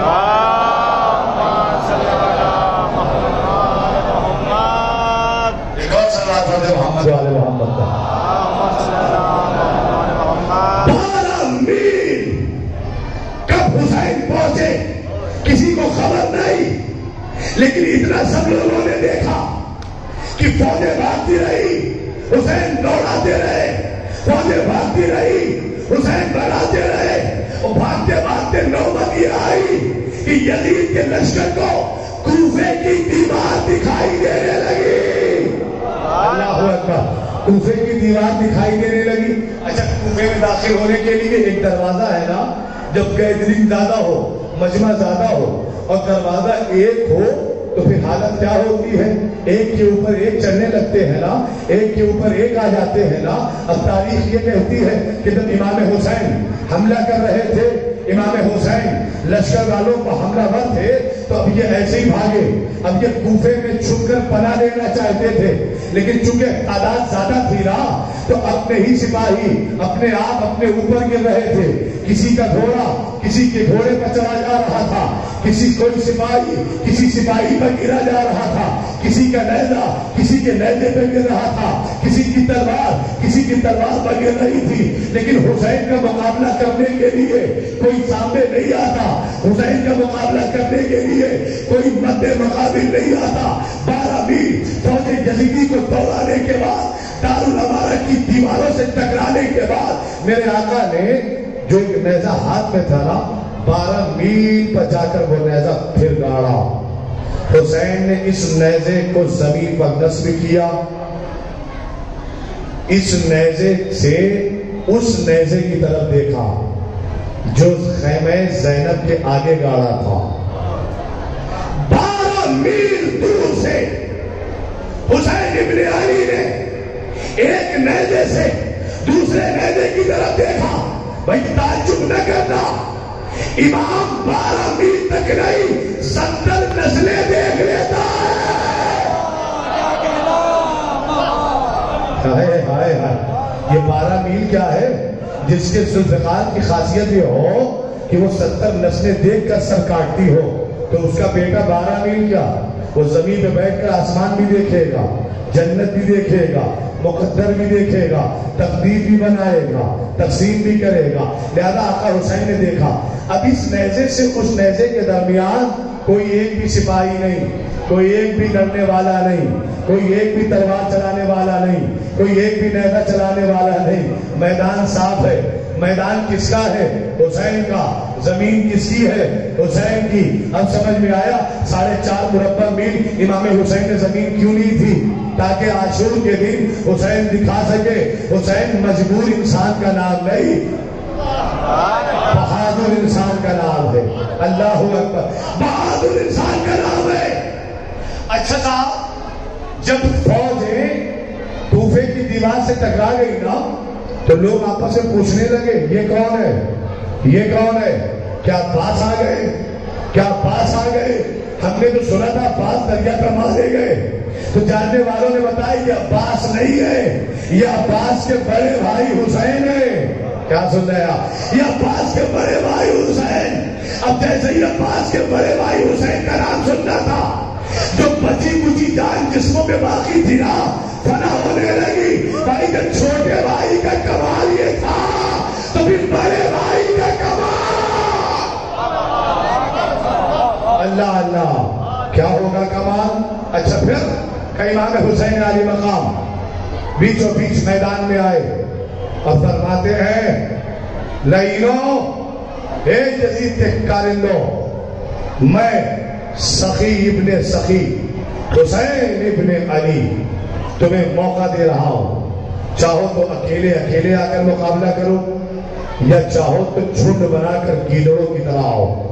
کیا سن رہے ہیں آپ؟ چاہو تو اکیلے اکیلے آ کر مقابلہ کر لو یا گروہ بنا کر آؤ. تو سب لوگوں نے فیصلہ کیا نہیں میاں اکیلے ان کے سامنے نہ جانا. ابھی تم نے دیکھا کہ انہوں نے فوجوں کو کوفے کی دیوار سے لڑا دیا. پھر کیا کرنا ہے کہ جھنڈ بنا کے چلو، گروہ بنا کر چلو حسین ابن علی سے مقابلہ کرنے کے لیے. لو جھنڈ تیار ہوئی، گروہ تیار ہوا، حسین ابن علی پر حملہ کرنا چاہتا ہے. میری طرف دیکھنا، مجلس تمام ہے، میری طرف نگاہیں جمائے رکھنا میرے بھائیوں، میرے عزیزوں، مولا کے عزاداروں. گروہ تیار ہوا کہ حسین پر حملہ کرے، جھنڈ تیار ہوئی کہ شیر پہ حملہ کرے. جیسے ہی یہ حملہ ور ہونے لگے نا، یہ آگے بڑھنے لگے نا، اب میرے مولا حسین نے اپنا ہاتھ ذوالفقار حیدری پر رکھا. میری طرف دیکھنا، آنکھیں لکنت نہ کر جائیں. گروہ حسین پر حملہ کرنے کے لیے آگے بڑھ رہا ہے. حسین اپنا ہاتھ ذوالفقار حیدری پر لے کر جا رہے ہیں اور ذوالفقار سے فرماتے تھے تو نازل احد میں ہوئی تھی، ارمان کربلا میں پورا ہوگا. تو نازل احد میں ہوئی تھی، ارمان حسین پورا کرے گا. نازل احد میں ہوئی تھی، تکمیل ارمان کربلا میں ہونے جا رہی ہے. حسین ذوالفقار نکالنے لگے. میری طرف دیکھنا، جملہ آپ کی سماعتوں کے نظر ہونے جا رہا ہے، سرد ہونے جا رہا ہے. فوج حملہ کرنے کے لیے بڑھی، حسین ذوالفقار نکالنے لگے. جیسے ہی ذوالفقار نکالنا چاہتے تھے کہ آسمان سے ملک الموت نے آواز دی، فرشتوں کربلا چلو، روح قبض کرنی ہے. ہائے ہائے ہائے ہائے، آؤ چلو کربلا چلو. حسین ذوالفقار حیدری نکال رہا ہے. آج خیریت نہیں, آج یزیدی لشکر بچے گا نہیں. حسین ذوالفقار نکالنے لگے. آیا فوج یزیدی کا لشکر قریب آیا. میرے مولا نے جنگ شروع کی. اب خاصیت لکھنے والے پڑھنے والے کہتے ہیں پڑھتے ہیں کہ امام حسین جب فوج یزیدی پر حملہ ور ہوئے نا تو اس انداز سے, لیکن یہ سننے سے پہلے یاد رکھیے گا یہ کربلا میں آنے والے یہ احد میں جوان تھے, کربلا میں آنے والے بدر میں جوان تھے, کربلا میں آنے والے صفین میں جوان تھے. اب کربلا پہنچے ہیں تو بوڑھے ہو گئے ہیں. کربلا پہنچے ہیں تو ان کی عمر زیادہ ہو گئی ہے. جو آئے ہیں کربلا میں انہوں نے احد میں علی کا وار بھی دیکھا ہے, صفین میں علی کا وار بھی دیکھا ہے, بدر میں علی کا وار بھی دیکھا ہے, سب نے دیکھا ہے نا. اب یہ اندازہ کیسے لگائیں گے یہ حسین کا وار ہے یا علی کا وار ہے؟ اب تاریخ کہتی ہے کہ جب لشکر حملہ ور ہوا نا حسین نے ذوالفقار حیدری نکالی, لائنوں پہ حملہ کرنا شروع کیا. بھائی عالم یہ تھا کہ ایک سر آسمان پہ جاتا تھا, وہ سر زمین پر گرنے نہیں پاتا تھا. حسین دوسرا سر آسمان پر, اللہ اللہ, دوسرا سر آسمان پر, سروں کی اتنی زیادہ تعداد آسمان پر دکھائی دے رہی تھی. ایسا لگ رہا تھا کہ فضا میں کوے اڑ رہے ہو. کیا سن رہے ہیں؟ فضا میں کوے اڑ رہے ہو.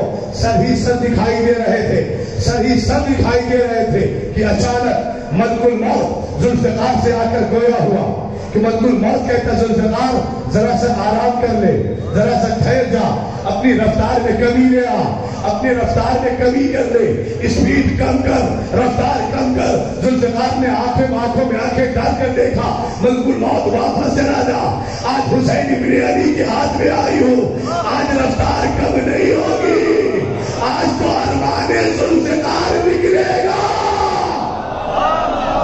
ایک سلوات بھیجو نا محمد علی محمد کا. آج رفتار میں کمی نہیں, آج ارمان ذوالفقار, ملک الموت پھر مخاطب. ذوالفقار رفتار ہو. ذوالفقار یہ کہتی ہے کہ آخر اتنی بزد کیوں ہو کہ میں اپنی رفتار روک لوں. اچھا اس بات کا مجھ سے علماء حوالہ نہ مانگیں گے, رفتار روک لوں, رفتار روک لوں. آخر تو کیوں یہ بار بار کہتا ہے؟ ملک الموت مخاطب ہے ذوالفقار سے کہ سن رفتار کم کرنے کی گزارش اس لیے کرتا ہوں کیونکہ تیرا کام ہے سر کاٹنا, میرا کام ہے ان کٹے ہوئے سر والوں کا پوری کائنات میں باپ تلاش کرنا. ہائے ہائے, اس لیے کہ حسین کے مقابلے میں جتنے آئے ہیں ان کے ننیحال کا تو پتا ہے, ددیال کا پتا نہیں ہے. ایک سلوات بھیجے محمد والے محمد کا.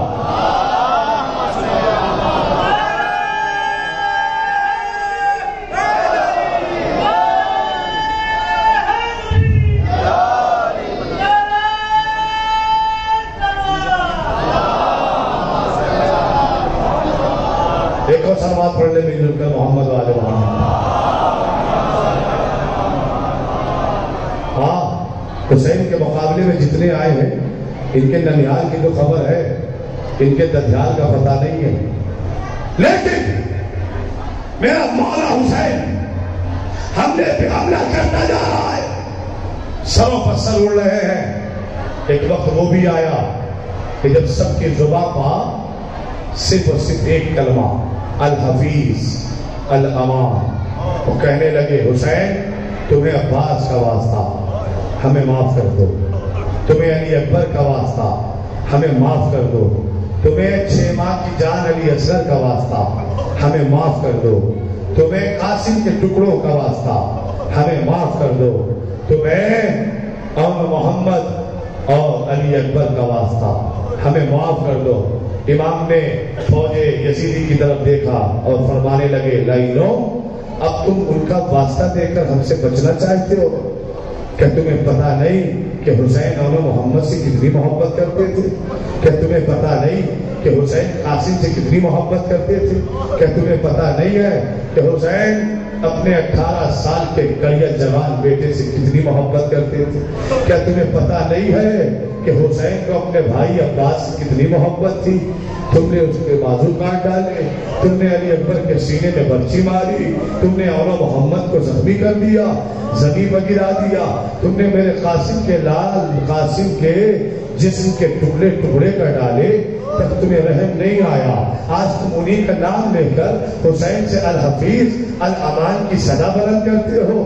نہیں عزیزو، اگر کربلا میں صدائے عاطفی نہ آئی ہوتی تو امام حسین پھر ذوالفقار حیدری نیام میں نہ جاتی اور کربلا میں کوئی نام و نشان یزیدیوں کا نہ ملتا۔ آواز عاطفی آئی، بس اے حسین بس، زخموں پر زخم کھا چکے، بس اے حسین بس، نیزوں پر نیزہ کھا چکے، بس اے حسین بس، تیروں پر تیر کھا چکے، بس اے حسین بس، ارے لاشوں پر لاش لا چکے، بس اے حسین بس، سر کو جھکا دو خنجرے بیداد کے لیے، کچھ امتحان چھوڑ دو سجاد کے لیے۔ اے عزاداروں، کیسا امتحان چھوڑا ہے سید سجاد کے لیے؟ ہر قدم پر میرا مولا تازیانے کھاتا رہا، ہر قدم پر سینے پر سونے والی سکینہ تماچے کھاتی رہی۔ الغرض کربلا سے شام پہنچے نا، مولا کا چہلو منانے کے لیے بیٹھے ہو۔ اے عزاداروں، مولا کا چہلو منانے کے لیے بیٹھے ہو تو پھر انتظار نہ کرنا کہ کوئی بھاری جملہ سنگین جملہ آئے تبھی آنکھوں سے آنسو نکلیں گے، نہیں، بلکہ یہ سوچ کر آنسو بہا لینا کہ آج 40 حسینی ہے، عید کی سالات کا 40 حسینی منایا جا رہا ہے۔ میں کہوں گا اے بی بی سیدہ، کل کربلا کے میدان میں آپ کے مظلوم لال کا ایک بھی چہلم نہ منایا گیا۔ آئیے دیکھیے اس سرزمین پر، چاہے وہ مظفر نگر ہو، چاہے وہ سہارنپور ہو، چاہے وہ میرٹھ ہو یا کوئی علاقہ ہو، شہزادی یہاں ہر تاریخ پر چہلم منایا جا رہا ہے، یہاں ہر گاؤں میں الگ الگ انداز سے چہلم منایا جا رہا ہے۔ اے شہزادی، ان غم گساروں کا اور ان عزاداروں کا غصہ قبول فرمائے، ان آنسوؤں کو اپنے رومال میں جگہ عنایت فرمائے۔ اے عزیزو، تاریخ کہتی ہے ابھی انشاءاللہ آپ کے سامنے شبیہ ذوالجناح آئے گی، زیارت کریے گا، علم آئے گا، زیارت کریے گا۔ شبیہوں کی زیارت ہو جائے نا تو ایک بار ضرور سوچئے گا، یہ وہی رہوار ہے جو اپنے سوال سے کربلا میں چھوڑ گیا، لیکن چونکہ 40 ہے نا، میں آخر میں شبیہ انشاءاللہ جب آئے گی نا تو تھوڑے سے مسائل اس کے لیے بھی پڑھ دوں گا، لیکن چونکہ مجلس مخصوص ہے 40 سے، تو اب تاریخ کہتی ہے کہ 1 سال کی مسلسل قید کاٹنے کے بعد یزید نے سید سجاد کو اپنے دربار میں بلایا، اور بلانے کے بعد کہتا سید سجاد، ہم نے تمہیں رہا کر دیا، چاہو تو کربلا چلے جاؤ، چاہو تو مدینہ چلے جاؤ۔ لوہار بلایا گیا، حداد بلایا گیا، حداد سے حکم دیا گیا نا کہ سید سجاد کی بیڑیاں کاٹ دی جائیں، لیکن تاریخ کہتی ہے عزاداروں کہ جب حداد پیروں کی بیڑیاں کاٹ رہا تھا نا تو آنکھوں میں آنسو تھے، لیکن اتنا سوچ کے سننا کہ حداد چاہنے والا نہیں ہے، ہاں مولا کا ماتم دار نہیں ہے، مولا کا چاہنے والا نہیں ہے، لیکن جب وہ پاؤں کی بیڑیاں کاٹ رہا تھا نا تو تاریخ کہتی ہے رونے لگا، کمر کے لنگر کاٹ رہا ہے، رونے لگا، ہاتھوں کی لہکڑیاں کاٹ رہا ہے، روتا رہا، لیکن جب گلے کے طرف تک پہنچا ہے نا تو رویا نہیں، گلے کا زخم دیکھ کر زمین پر گر گیا، بے ہوش ہو گیا۔ اللہ جانے سید سجاد کے گلے کا زخم کیسا تھا کہ حداد جو خیر تھا زخم دیکھ کر برداشت نہ کر سکا۔ ارے یہی وجہ ہے نا کہ ہمارا آخری امام بندے خیر سے کہتا ہے میرا سلام اس خیری کا جس کا گوشت لوہے کی زنجیریں کھا گئی۔ مولا کے عزاداروں، ہاں سادات بیٹھے ہوئے ہیں، مختلف مقام سے سادات آئے ہوئے ہیں۔ میں اکثر اپنی مجلسوں میں یہ جملہ کہتا ہوں، آپ نہ روئیں گے تو کون روئے گا، آپ نہ ماتم کریں گے تو کون ماتم کرے گا۔ دنیا آپ سے سلیقہ سیکھے گی، دنیا آپ سے طریقہ سیکھے گی۔ اور یہی تو امام نے فرمایا نا کہ جب ہمارے مسائل بیان ہو تو ایسے گریہ کرو جیسے ایک ضعیف ماں اپنے جوان بیٹے کی میت پر بیٹھ کر جس طرح سے گریہ کرتی ہے۔ جزاکم اللہ خیر الجزا۔ اے عزادارو، ہاں تو مجلس تمام ہونے والی ہے۔ گلے کا توق جیسے تیسے اتارا گیا۔ سید سجاد پھوپھی اماں کے پاس آئے، پھوپھی اماں ہم رہا ہو گئے۔ جیسے رہائی کی خبر سنی نا، جناب زینب رونے لگی۔ میں عرض کروں گا شہزادی رہائی مل گئی نا تو مسکرانا چاہیے، آخر رونے کیوں لگی؟ آواز زینب سلام اللہ علیہ آئے گی، کیسے ہنسوں کیسے مسکراؤں؟ ارے جسے وطن جانے کا ارمان زیادہ تھا نا، وہ سکینہ جو ہر شام کو پوچھتی تھی بھیا یہ پرندے کہاں جا رہے ہیں؟ کیا سن رہے ہو عزادارو؟ سکینہ پوچھتی تھی بھیا یہ پرندے کہاں جا رہے ہیں؟ تو سید سجاد کہتے تھے نا، اے بہن سکینہ شام ہو گئی، اب یہ اپنے گھر جا رہے ہیں۔ تو سکینہ پوچھتی تھی بھیا پرندوں کی طرح ہمیں کب اپنے وطن جانا نصیب ہوگا؟ ارے رہائی تو مل گئی لیکن وطن جانے کے خواہش سکینہ کرتے کرتے۔ اللہ اکبر۔ اے عزادارو، یہ حسین کی چہیتی سکینہ ہے۔ میں نے یہی پڑھا تھا نا، پھر ایک فکرہ پڑھ دوں اور مجلس آگے بڑھ جائے گی اور بات تمام ہو جائے گی۔ وہ واقعہ سنا ہے نا آپ نے، وہ مولا کا چاہنے والا جو کربلا گیا تھا اور وہاں تمام مظالم دیکھنے کے بعد، تمام مصیبتوں کو دیکھنے کے بعد جس نے یہ فیصلہ کیا کہ میں کربلا چھوڑ کے نہیں جاؤں گا اور واپس نہیں جاؤں گا، کربلا رک گیا۔ 1 سال تک کربلا میں رہنے لگا نا۔ 1 سال جب گزر گئے تو امام حسین کے حرم میں بیٹھا ہوا تھا، اسی اسنا میں ایک اجنبی آیا، کہتا تو اپنے وطن واپس چلا جا۔ کہا نہیں مجھے اپنے وطن واپس نہیں جانا۔ کہا نہیں تجھے جانا ہوگا۔ کہا میں جا ہی نہیں سکتا۔ کہا کیوں؟ کہا میرے پاس جواز نہیں، میرے پاس پاسپورٹ نہیں۔ آنے والے نے اپنے جیب میں پاسپورٹ ڈالا تھا نا، ہاتھ ڈالا تھا نا، پاسپورٹ نکال کے لیا، لے تیرا پاسپورٹ، اب وطن واپس چلا جا۔ اس نے اجنبی ہاتھ میں اپنا پاسپورٹ دیکھا، دوڑ کر ذریعے امام حسین کے قریب پہنچا۔ آقا یہ آنے والا کون ہے جو مجھ سے کہتا وطن واپس چلا جا؟ آواز آئی آنے والا کوئی خیر نہیں ہے، میرے بچپن کا دوست حبیب۔ کیا سن رہے ہو عزادارو؟ مجھ سے فرمائش کی گئی میں یہ فکرہ پڑھ دوں اور بات آگے بڑھا دوں۔ عزیز عزادارو، فرمایا حسین نے یہ میرا دوست حبیب ہے۔ کہا آقا حبیب کہتے ہیں وطن واپس چلا جاؤ، کیا مجھ سے کوئی غلطی ہو گئی؟ کہا نہیں۔ کوئی خطا ہو گئی آقا؟ کہا نہیں۔ کبھی وطن جانے کے لیے کیوں کہتے؟ کہا واپس چلا جا۔ کہا مولا وجہ تو بتا دو۔ کہ بس وجہ اتنی سی ہے، جب تو نے اپنا وطن چھوڑا تھا نا تو تو نے 3 سال کی بچی چھوڑی تھی۔ کیا سن رہے ہو عزادارو؟ ارے آج سکینہ کا بھی چہلو منا لو، آج سکینہ کا بھی غم منا لو، آج سکینہ کو کبھی ماتم کر لو، اور جب ہاتھ میں آنسو آ جائے نا تو بی بی رباب کو غصہ دے دینا۔ اے بی بی رباب، جزاکم اللہ خیر الجزا۔ عزادارو، ہاں کہتا ہے امام نے فرمایا جب تو نے اپنا وطن چھوڑا تھا نا تو تو نے 3 سال کی بچی چھوڑی تھی۔ کہا ہاں مولا۔ کہ تو 1 سال سے کربلا میں ہے، میری بچی 4 سال کی ہو گئی۔ ہاں مولا میری بچی 4 سال کی ہو گئی ہوگی۔ کہ پھر مولا کہ جب سورج غروب ہوتا ہے نا تو اپنی ماں کے ساتھ امام بارگاہ میں آتی ہے، شہ نشین کا پردہ ہٹا کر ہاتھوں کو جوڑ کر کہتی ہے مولا میرے بابا کو واپس بھیج دو، میرے بابا کو واپس، جا اپنے وطن چلا جا۔ اب حسین سے تیری بیٹی کا رونا دیکھا نہیں جاتا۔ کیا سن رہے ہو عزادارو؟ انشاءاللہ شبی آئے گی، جب میں کہوں گا تب آئے گی، ابھی نہیں جب میں کہوں گا تب انشاءاللہ شبی آئے گی۔